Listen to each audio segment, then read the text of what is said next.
shall we play a game? We got Star Wars Unlimited. We got classic Star Wars games. We got old school D&D, independent RPGs, mini painting, Warhammer, of course, tons of other games. But first, we're gonna need some coffee here on Board Barista Productions.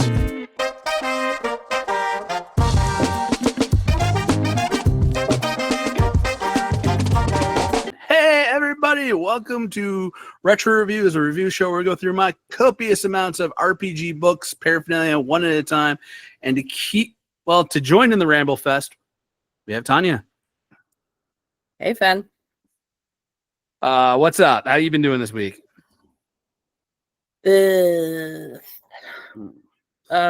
Today, we had coffee with vets earlier today, so I got to two of the women that I met on the turkey retreat. They came. One is in state, and the other one is the state over. So she had some flags she needed to put out, so she stayed for a couple of days. We all met up. We walked up to the House in the Woods, Sergeant Joel House's bench. That's a little bit of a hike in the woods, and well, my back felt better because, you know, walking helps the spine out. Mm-hmm. What doesn't help is the knee. Mm-hmm. So my knee started swelling. Yeah, trade-off. Which pain do I want to feel today? So, yeah. How are you? I'm good.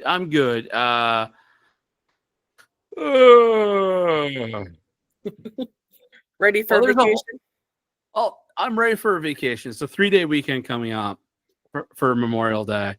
And the big thing is I don't know if I'm going to have a job in October. Uh-oh.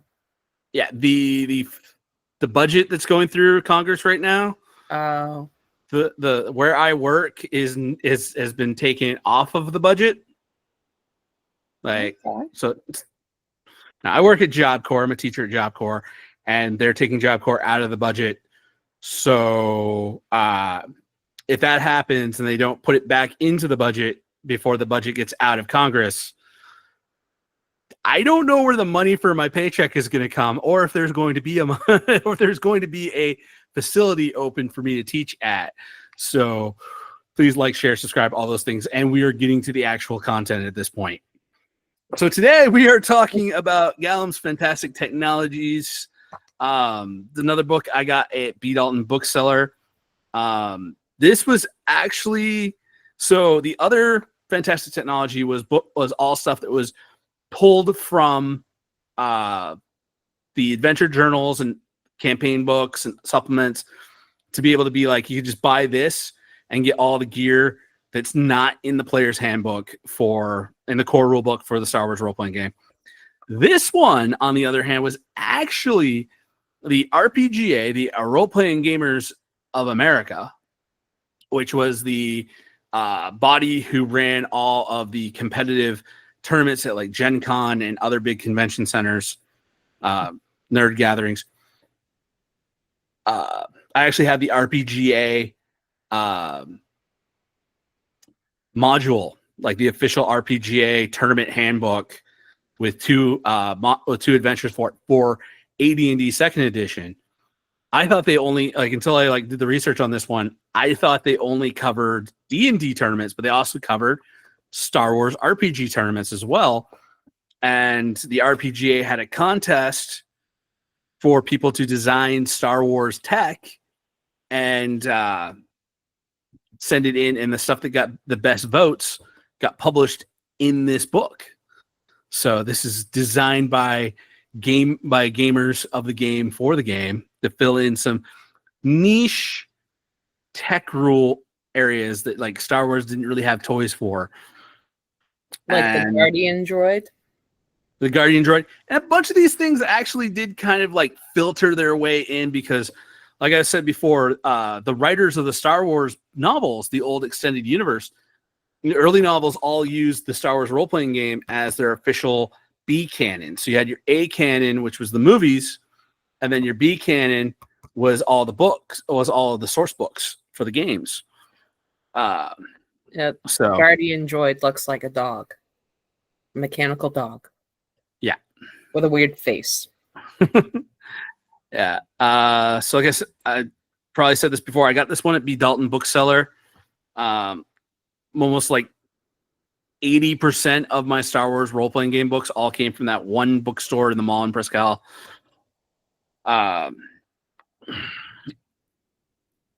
So there's also a few extra rules that were printed into this rule book. The other one, because it was just reprinting, tech that had already made it through the editing process and was officially part of source books and everything. They needed to make sure that we included some rules to cover certain things, such as jury rigging, like basically doing modifications and tweaking your gear to improve it.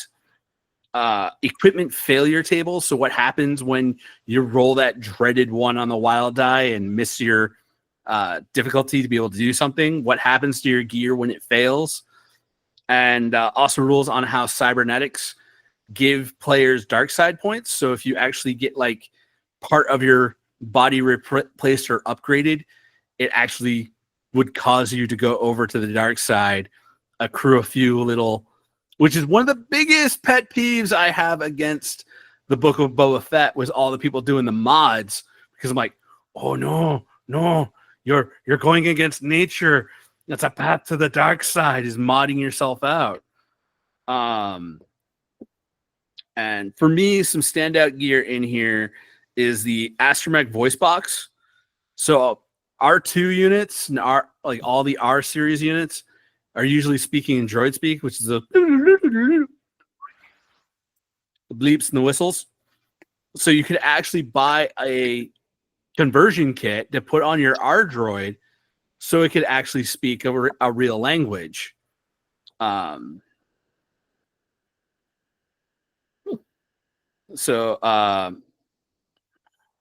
There's the dissuasion field belt. So it's basically a belt that you wear that creates a stun field. So if people start to attack you, they get stunned.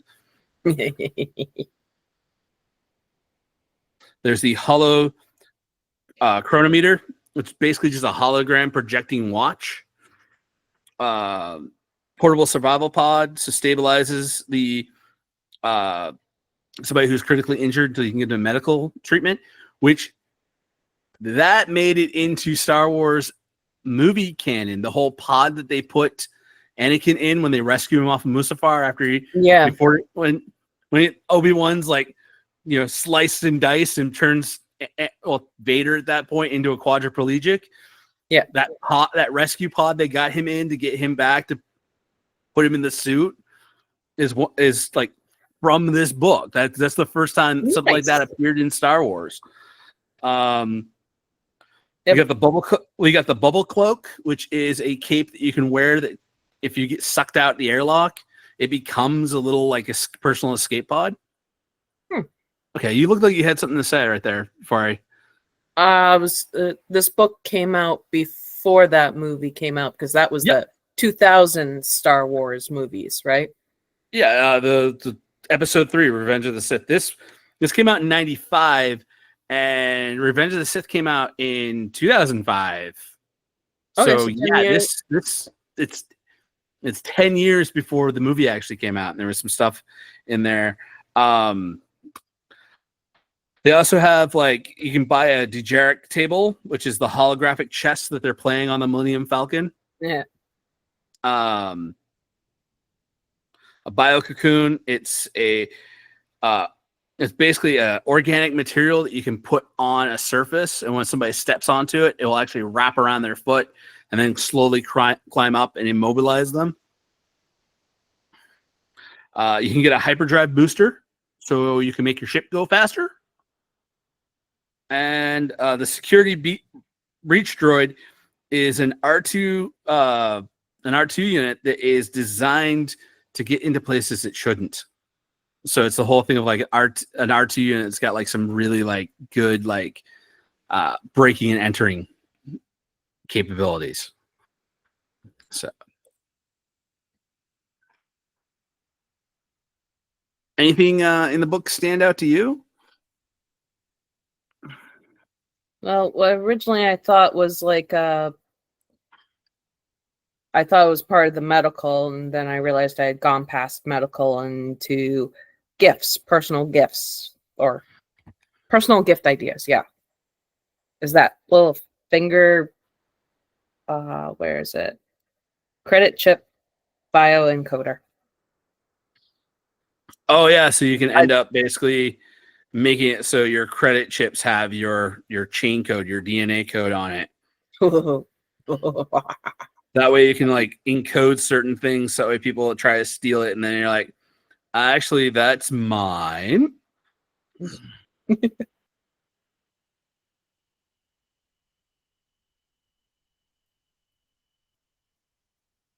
I don't think I would use as much stuff out of this book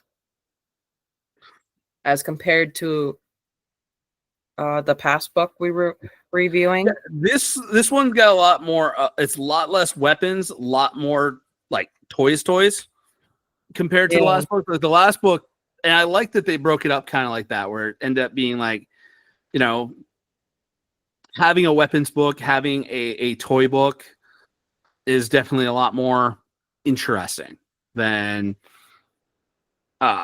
just being like. And plus, it can kind of like oversaturate it with its like this blaster is just a little bit different than this blaster. This blaster is just a little. So you don't have too much weapons. You can have such a thing as too many weapons. No. I need grenades. I need to buy grenades next time. Just gotta let you guys have a chance to go do some shopping. I honestly could see a Wookiee getting the Guardian droid just as a pet. Yeah, just Wookiee fixes droids too. So if something happens to the mechanical dog, the dog can get fixed, you know. Kind of do a little Doctor Who thing. Oh yeah. Hey, I do have plans for one of the future. I gotta look over like what's the plan that I had out for like what's the next adventure. But I know I am taking you guys to a bigger planet other than that one I keep running you guys back to with the bar. Some place that actually would have like a shopping day. Okay. So I think when we get to that part in the story arc, have you guys talk to some people who might be able to hook you up with some stuff while you're doing another thing. Be like, give me about 6 hours and I'll have that stuff all ready for you. All right, we're supposed to be here to go do this for 6 hours. All right, let's go. Yep. So look for a black market. All right. Oh. So this leaves us, before we leave, leaves a good question. What is our audiences? What do they prefer more? Do you prefer having more like the situational toys, the cool things that help you out during like story arc equipment? Or do you want just pure like weapons and where do you side on that? Is it the whole thing of like what gets you interested in the equipment section? Is it the equipment that you can come up with creative uses for, or is it strictly the ones that let you come up with creative ways to kill people? Leave that in the comment section down below, and we'll see you next time. Peace. Peace. Hey everybody, thanks for staying till the end of the episode. Remember to like, share, subscribe. Follow us on Facebook at Board Barista Productions. And if you want to support us, Patreon link at the bottom.